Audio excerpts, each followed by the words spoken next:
tarihte bazı uygarlıklar yaptıklarıyla hatırlanır, bazıları ise geride bıraktıkları belgeler sayesinde. Bugün Anadolu'nun bronz çağını düşününce aklımıza hemen Hititler geliyor. Bunun nedeni sadece güçlü bir imparatorluk kurmuş olmaları değil, asıl neden başkentleri Hattuşa'da yaklaşık 30 bin çivi yazılı tabletin günümüze ulaşmış olmasıdır. Bir uygarlığın krallarının mektuplarını okuyabiliyoruz. Komşularıyla yaptığı antlaşmaları biliyoruz. Vergi kayıtlarını, mahkeme kararlarını, hatta hangi salgın hastalıkla mücadele ettiklerini bile. Böyle büyük bir arşive sahip olunca doğal olarak bütün tarih onların etrafında şekilleniyor. Fakat arkeologlar bu tabletleri okumaya başladıklarında beklemedikleri bir durumla karşılaştılar. Tabletlerde sürekli aynı isimler geçiyordu. Arzava, Mira, Seha Nehri ülkesi ve Vilusa.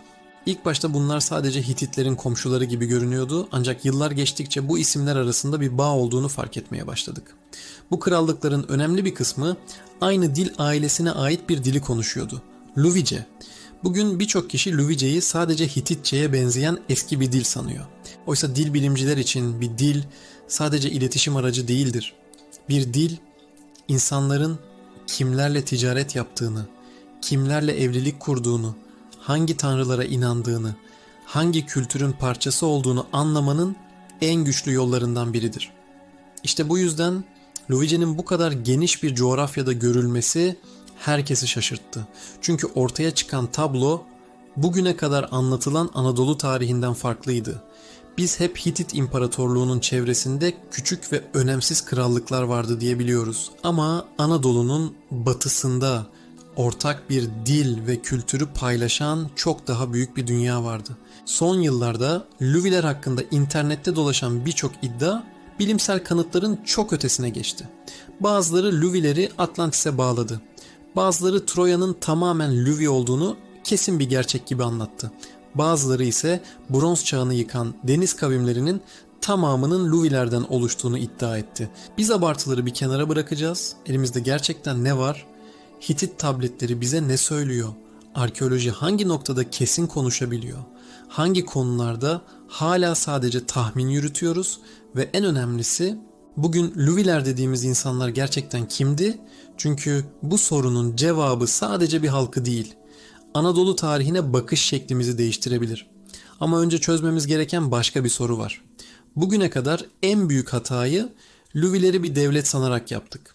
Ya aslında onlar hiçbir zaman tek bir devlet olmadıysa, insan beyni geçmişi anlamaya çalışırken doğal olarak bugünkü dünyayı örnek alır.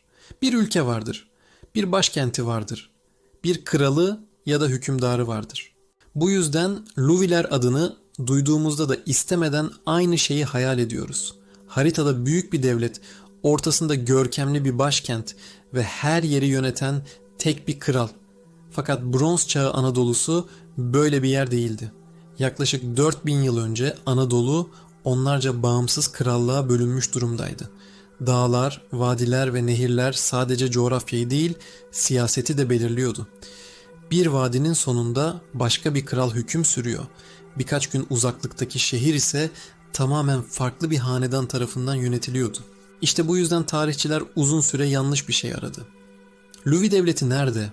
Oysa hiç olmamış bir şeyi arıyorlardı.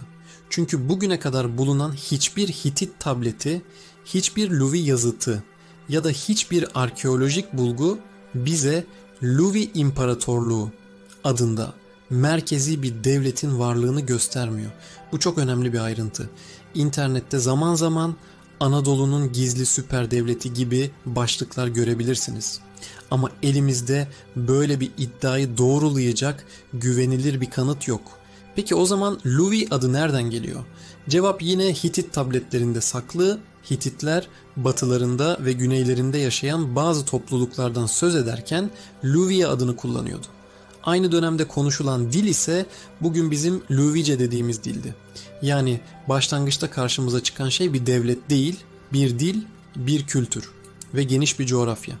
Dil bilimci İlya Yakubovic, Luvice'nin yalnızca birkaç şehirde konuşulan yerel bir lehçe olmadığını, Batı ve Güney Anadolu'nun önemli bölümüne yayılan güçlü bir dil olduğunu savunur. Bu görüşü destekleyen başka bulgular da var. Hitit İmparatorluğu'nun merkezine yaklaştıkça bile Luvice isimlere rastlıyoruz. Kraliyet görevlileri arasında, askerlerde, rahiplerde, hatta bazı soylu ailelerde bu bize ilginç bir şey söylüyor. Hitit İmparatorluğu sadece Hititlerden oluşmuyordu. Aslında düşündüğümüzden çok daha karmaşık bir yapıydı. Bir imparatorluk düşünün. Resmi yazışmalar Hititçe yapılıyor ama halkın önemli bir bölümü başka bir dil konuşuyor. Bugün bu durum bize garip gelebilir. Ama antik dünyada bu oldukça yaygındı. İşte bu yüzden Luvileri bir milletten çok ortak bir kültür çevresi olarak tanımlanıyor. Peki bu kültür çevresi ne kadar büyüktü? İşte burada iş daha da ilginçleşiyor. Hitit metinlerinde sürekli aynı Batı krallıkları karşımıza çıkıyor. Arzava, Mira, Seha Nehri ülkesi, Hapalla ve Vilusa.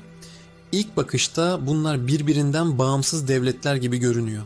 Ama dilleri, kişi adları, tanrı adları ve yazıtları incelendiğinde aralarında güçlü kültürel bağlar olduğu görülüyor. Sanki tek bir imparatorluk değil, aynı medeniyetin farklı şehirleri gibiler. İşte Luvilerin gerçek gücü belki de burada yatıyordu. Tek bir başkentleri yoktu. Bu yüzden başkentleri yıkılamadı. Tek bir kralları yoktu. Bu yüzden bir kral öldüğünde bütün düzen çökmüyordu. Onlar merkezi olmayan ama birbirine bağlı bir dünyanın parçasıydılar. Bu yüzden tarih onları tek bir isim altında görmekte zorlandı. Fakat bu noktada hala cevapsız kalan büyük bir soru var. Eğer Luvi dünyası gerçekten bu kadar genişse Hitit İmparatorluğu neden onları tamamen kontrol edemedi? Bu sorunun cevabı bizi Hitit krallarının yıllarca mücadele ettiği bir krallığa götürüyor. Öyle bir krallık ki Hitit kralı 2. Murşili tahta çıkar çıkmaz ilk büyük seferlerinden birini ona karşı düzenlemek zorunda kaldı. O krallığın adı Arzava'ydı. Hitit İmparatorluğu denildiğinde aklımıza genellikle güçlü ordular gelir. Demir silahlar, savaş arabaları ve Anadolu'nun neredeyse tamamına hükmeden büyük bir devlet. Fakat Hitit tabletlerini kronolojik olarak okumaya başladığınızda ilginç bir durum fark ediyorsunuz. Hitit kralları başarılarını anlatırken sürekli aynı yöne bakıyor. Batıya neden? Çünkü imparatorluğun en büyük sorunlarından biri doğudan ya da güneyden değil Batı Anadolu'dan geliyordu. Ve bu sorun tek bir şehir değildi. Onun adı Arzava'ydı. Arzava'nın tam olarak nerede olduğu bugün bile tartışılıyor. Araştırmalar krallığın İzmir, Manisa, Aydın ve çevresini kapsayan geniş bir bölgede yer aldığını gösteriyor. Bu bölge sıradan bir yer değildi. Bir tarafında Ege Denizi vardı. Diğer tarafında Anadolu'nun içlerine uzanan ticaret yolları vardı. Bronz çağında güç sadece büyük ordularla ölçülmüyordu. Bakır nereden geçiyor? Kalay hangi limana ulaşıyor? Gemiler hangi kıyıda yük boşaltıyor? İşte gerçek zenginliği bunlar belirliyordu. Arzava tam bu ağın merkezindeydi. Fakat onu asıl önemli yapan şey coğrafyası değil, Hitit krallarının ona verdiği önemdi. Bunun en güçlü kanıtlarından biri 2. Murşili'nin yıllıklarıdır. 2. Murşili, Hitit tarihinin en ayrıntılı kayıtlarını bırakan krallarından biridir. Tahta çıktıktan sonra yaşadığı olayları adeta bir günlük gibi yazdırmıştır. Bu metinlerde dikkat çeken şey, Arzava'nın sadece bir kez değil, defalarca karşımıza çıkmasıdır. Murşili, batıya büyük bir sefer düzenlediğini anlatır ve sonunda Arzava kralı Uhazit'i yenilir. İlk bakışta hikaye burada bitiyor gibi görünür ama aslında tam burada başlıyor. Çünkü Uhazit'in yenilgisi Batı Anadolu'nu Hititlerin tamamen kontrol ettiği anlamına gelmedi. Tam tersine Arzava'nın parçalanmasının ardından Mira, Seha Nehri ülkesi ve Hapalla gibi krallıklar daha görünür hale geldi. Yani Hititler bir rakibini yendi. Ama Batı Anadolu'ndaki denge değişmedi. Sadece oyuncular değişti. Bu ayrıntı çok önemlidir çünkü bize Batı Anadolu'nun tek bir krallıktan ibaret olmadığını gösteriyor. Bugün bir devlet yıkılıyor. Yarın onun yerine başka bir devlet çıkıyor fakat bölgenin siyasi ağı yaşamaya devam ediyor. Ve şimdi çok daha ilginç bir belgeye geçelim. Mısır'daki Amarna Arşivi 1887 yılında Mısır'ın Amarna kentinde bulunan kil tabletler, Bronz Çağı diplomasisinin en önemli belgeleri arasında yer alır. Bu arşivde yalnızca Mısır'ın komşuları değil, dönemin büyük kralları da Firavun'a mektuplar gönderir. İşte bu mektupların arasında Arzava kralının yazışmaları da bulunur. Bu neden önemli? Çünkü bronz çağı diplomasisinde herkes firavuna eşit şekilde yazamazdı. Mısır, kendisiyle denk gördüğü hükümdarlarla büyük kral düzeyinde ilişki kuruyordu. Bu durum tarihçilere önemli bir ipucu verdi. Arzava, Hititlerin gözünde sadece sınırdaki küçük bir prenslik değildi.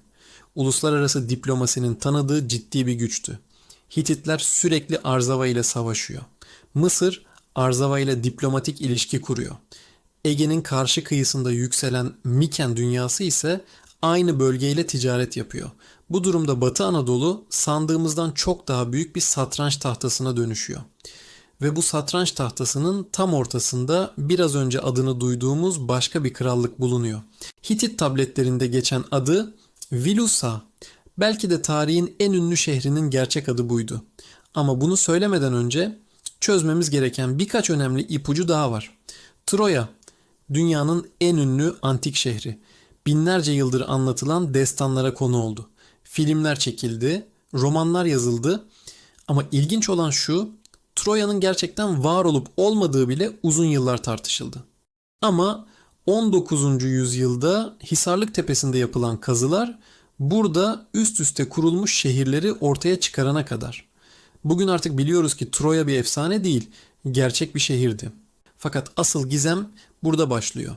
Çünkü Homeros'un anlattığı şehir ile Hitit tabletlerinde geçen bir şehir arasında şaşırtıcı benzerlikler var. O şehrin adı Vilusa. İlk bakışta bu iki isim birbirine hiç benzemiyor gibi görünebilir. Ama antik dillerde seslerin zamanla değişmesi oldukça normaldir. Dil bilimciler uzun yıllardır şu dönüşüm üzerinde duruyor. Vilusa, Vilios, Ilios. İşte Homeros'un Troya için kullandığı isimlerden biri de tam olarak budur, Ilios. Bu yüzden Vilusa ile Troya aynı şehir olabilir. Fakat isim benzerliği tek başına yeterli değildir. Tarihte hiçbir şehir yalnızca adından dolayı tanımlanmaz. İşte burada ikinci kanıt devreye giriyor. Hitit belgeleri Vilusa'nın Batı Anadolu'da bulunduğunu söylüyor. Hisarlık da tam bu tanıma uyuyor. Üçüncü kanıt ise diplomatik belgeler. Hitit kralı ile Vilusa hükümdarı arasında yapılan Alaksandu Antlaşması bugüne ulaşan en önemli metinlerden biri. Bu belge yalnızca Vilusa'nın gerçek bir krallık olduğunu göstermiyor. Aynı zamanda Hititlerin onu diplomatik açıdan önemli gördüğünü de kanıtlıyor. Şimdi burada küçük ama çok ilginç bir ayrıntı var. Antlaşmada adı geçen Vilusa kralının ismi Alaksandu. Bu isim birçok tarihçinin dikkatini çekmiştir çünkü Yunanca Aleksandros adıyla benzerlik gösterir. Ve Homeros'un destanında Troya Prensi Paris'in bir diğer adı da Aleksandros'tur. Bu gerçekten inanılmaz bir benzerlik. Ama burada çok dikkatli olmalıyız. Bu benzerlik Alaksandu'nun Homeros'un Paris'i olduğunu kanıtlamaz. Sadece aynı coğrafyada benzer isimlerin kullanıldığını gösterir. Tek bir kanıt hiçbir şeyi ispatlamaz. Ama birbirinden bağımsız birçok ipucu aynı yeri gösteriyorsa işte o zaman tablo anlam kazanmaya başlar. Ve Vilusa konusunda tam olarak bunu görüyoruz. İsim benziyor, coğrafya uyuşuyor, diplomatik belgeler var, arkeolojik konum örtüşüyor. Bu yüzden bugün birçok Hitit uzmanı Vilusa ile Troya'nın aynı yer olmasının yüksek olasılık olduğunu düşünüyor. Fakat bu bölümün en önemli sorusu henüz cevaplanmadı. Vilusa'da kimler yaşıyordu? Bu sorunun kesin cevabını bilmiyoruz. Ancak kişi adları, çevrede konuşulan diller ve bölgedeki siyasi yapı birlikte değerlendirildiğinde Vilusa'nın büyük olasılıkla Luvi kültür çevresinin içinde yer aldığı düşünülüyor. Yani Troya yalnız başına duran, izole bir şehir değil, Batı Anadolu'daki daha büyük bir dünyanın parçası olabilir. İşte bu noktada Homeros'un destanına farklı gözle bakmaya başlıyoruz. Troya Savaşı sadece Yunan dünyasının hikayesi değildi. Anadolu'nun kendi siyasi dengeleri de bu olayın içindeydi. Ve tam burada Hitit tabletlerinde geçen başka bir isim devreye giriyor. Ahiava. Hitit kralları bu devleti öylesine ciddiye alıyordu ki zaman zaman onu kendileriyle eşit düzeyde bir güç olarak görüyorlardı. Peki Ahiava kimdi?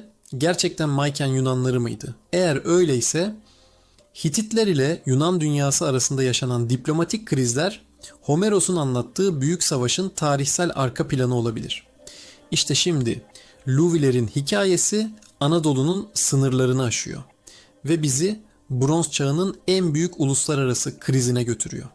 Milattan önce 13. yüzyılın sonlarına doğru Anadolu hala güçlü görünüyordu. Hitit İmparatorluğu ayaktaydı. Batı Anadolu'daki krallıklar varlığını sürdürüyordu. Mısır hala Doğu Akdeniz'in en büyük güçlerinden biriydi. Doğu Akdeniz'de ticaret hiç olmadığı kadar yoğundu. Dışarıdan bakıldığında her şey yolundaydı. Ama tarihte en büyük çöküşler çoğu zaman en güçlü görünen dönemlerde başlar. İlk sorun iklimdi. Son yıllarda Anadolu, Suriye ve Doğu Akdeniz'de yapılan paleoklimatolojik araştırmalar bu dönemde uzun süren kuraklıkların yaşandığını gösteriyor. Kuraklık demek sadece susuzluk demek değildi. Hasat azalıyor, hayvanlar ölüyor, vergiler düşüyor, orduların beslenmesi zorlaşıyordu. İkinci sorun ticaretti. Bronz üretmek için bakır tek başına yeterli değildi. Mutlaka kalay gerekiyordu. Ancak kalay Anadolu'da bol bulunan bir maden değildi. Yüzlerce hatta binlerce kilometre uzaklıktan taşınıyordu. Bir ticaret yolu kesildiğinde sadece tüccarlar zarar görmüyordu. Silah üretimi de duruyordu, tarım aletleri de, ekonomi de. Üçüncü sorun siyasetti. Hitit tabletlerinin son dönem kayıtlarına baktığımızda merkezi otoritenin giderek zorlandığını görüyoruz. Bazı bölgelerde isyanlar çıkıyor. Bazı vasal krallıklar bağlılıklarını sorguluyor. Bazı şehirler yardım istiyor. Yani imparatorluk içeriden de baskı altında. Ve tam bu sırada tarih sahnesine gizemli bir topluluk çıkıyor. Mısır yazıtlarında geçen adlarıyla deniz kavimleri. Firavun 3. Ramses, Medine Tabu Tapınağı'nın duvarlarına kazıttığı yazıtlarda denizden gelen büyük saldırılardan söz eder. Bu insanlar kimdi? Nereden gelmişlerdi? Neden aynı dönemde Doğu Akdeniz'in dört bir yanında görülüyorlardı? Bugün bile kesin cevabı bilmiyoruz. Ama bildiğimiz bir şey var. Onlar ortaya çıktığında sistem zaten çatırdamaya başlamıştı. İşte burada Luviler yeniden gündeme geliyor. Çünkü deniz kavimlerinin geçtiği güzergahlardan biri Batı Anadolu'ydu. Aynı dönemde Arzava dünyası parçalanıyor. Vilusa'nın adı kayıtlardan siliniyor. Seha Nehri ülkesi eski gücünü kaybediyor. Hitit İmparatorluğu ise birkaç 10 yıl içinde tamamen ortadan kalkıyor. Bu kadar çok olayın aynı anda yaşanması doğal olarak şu soruyu doğurdu. Batı Anadolu'daki Luvice konuşan topluluklar bu büyük hareketliliğin içinde yer almış olabilir miydi? Bugüne kadar bulunan hiçbir Mısır yazıtı, hiçbir Hitit tableti, hiçbir Luvi yazıtı, deniz kavimleri Luvilerdi demiyor. Bu yüzden böyle kesin bir cümle kuramayız. Fakat başka bir gerçeği de görmezden gelemeyiz. Luvi dünyası Bronz Çağı'nın çöküşünü uzaktan izleyen bir bölge değildi. Tam tersine bu büyük fırtınanın tam merkezindeydi. Bazı krallıklar tarihten silindi. Bazıları başka adlarla yaşamaya devam etti. Bazıları ise bir daha hiç anılmadı. İşte belki de en çarpıcı nokta burada. Yıllarca Bronz Çağı'nın sonunu tek bir istilayla açıklamaya çalıştık. Oysa bugün birçok tarihçi farklı düşünüyor. Kuraklık, açlık, ticaret ağlarının çökmesi, iç isyanlar, göçler, salgın hastalıklar ve savaşlar. Bunların hepsi üst üste geldi. Sanki dev bir taş kemerden bir taşı çektiğinizde diğerlerinin de peş peşe düşmesi gibi Bronz Çağı'nın dünyası da kendi ağırlığı altında çöktü. Ve Luviler bu çöküşün ne tek sebebiydi ne de tamamen dışındaydı. Onlar tarihin en büyük kırılma anlarından birinin tam ortasında yaşayan insanlardı. Ama asıl ilginç olan çöküşten sonra yaşananlardı. Çünkü Hititler tarihe karışırken Luvice kaybolmadı. Tam tersine yeni kurulan geç Hitit krallıklarında ve anıtlarda yaşamaya devam etti. Demek ki kaybolan şey insanlar değildi.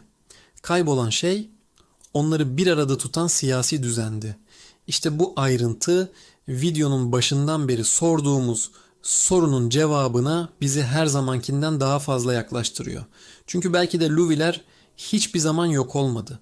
Sadece isimleri, krallıkları ve siyasi haritaları değişti. Ve biz bunu yüzyıllar sonra geriye kalan birkaç yazıt sayesinde yeniden birleştirmeye çalışıyoruz. Peki, Luviler gerçekten tarihin unuttuğu süper güç müydü? Artık bu soruya cevap verebiliriz. Ama cevap evet ya da hayır değil. Elimizdeki kanıtlar bize Luvilerin Mısır gibi merkezi bir imparatorluk kurduğunu göstermiyor. Hititler gibi tek bir hanedan tarafından yönetildiklerini de göstermiyor. Fakat aynı kanıtlar bize başka bir gerçeği gösteriyor. Batı ve Güney Anadolu'nun büyük bölümünde ortak bir dil konuşuluyordu. Birbiriyle bağlantılı krallıklar vardı. Hititler en büyük askeri seferlerinin önemli bir bölümünü bu bölgelere düzenliyordu. Mısır, Arzava ile diplomatik ilişki kuruyordu. Vilusa, Hititler için stratejik bir müttefikti ve Bronz Çağı çökerken bu dünyanın büyük bölümü aynı anda sarsıldı. Yani Luviler. Tek bir devlet değildi ama kesinlikle küçük bir halk da değildi. Belki de onları anlamamızı zorlaştıran şey tam olarak buydu. Biz tarihi uzun yıllar boyunca imparatorluklar üzerinden okuduk. Mısır, Asur, Hitit, Roma. Oysa tarihin akışı tek bir imparatorluk üzerinden okunamaz. Tarihin akışını birbirine bağlı kültürler değiştirir. Luviler de büyük ihtimalle böyle bir dünyanın parçasıydı. Bugün onları tek bir başkentle gösteremiyoruz. Tek bir kral listesini çıkaramıyoruz. Çünkü geriye böyle bir arşiv kalmadı. Ama bu onların önemsiz olduğu anlamına gelmiyor. Aslında burada tarihin nasıl çalıştığına dair çok önemli bir ders var. Eğer Hattuşa'daki tabletler hiç bulunmasaydı, belki bugün Hititleri de bu kadar ayrıntılı tanımıyor olacaktık. Çünkü tarih her zaman en güçlü olanı değil, geride en fazla iz bırakabileni hatırlar. İşte Luvilerin talihsizliği de buydu. Tek bir Hattuşa bırakmadılar. Tek bir arşiv bırakmadılar. Sesleri birçok küçük krallığın arasına dağıldı ve yüzyıllar boyunca o sesleri bir araya getirecek kimse olmadı.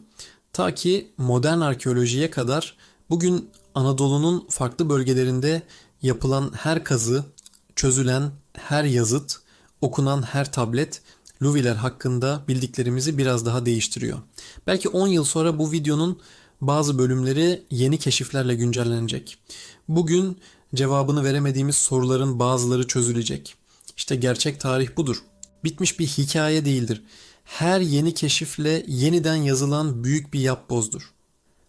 Ve Luviler, belki de o yapbozun uzun süre eksik kalmış en önemli parçalarından biridir. Bu yüzden videonun sonunda artık şunu söyleyebiliriz. Luviler tarihin unuttuğu bir imparatorluk değildi. Çünkü muhtemelen hiçbir zaman tek bir imparatorluk olmadılar. Ama onlar Anadolu'nun siyasi, kültürel ve dilsel tarihinde düşündüğümüzden çok daha büyük bir yer tutuyordu. Yani sormamız gereken soru, Luviler ne kadar güçlüydü değildi. Asıl soru şuydu, biz neden onları bu kadar geç fark ettik? Ve belki de bunun cevabı Luvilerde değil, tarihi okuma biçimimizde saklı. Bugün Anadolu'nun dört bir yanında hala kazılar devam ediyor. Toprağın altından yeni yazıtlar çıkıyor. Yeni mühürler bulunuyor. Yeni tabletler okunuyor. Kim bilir?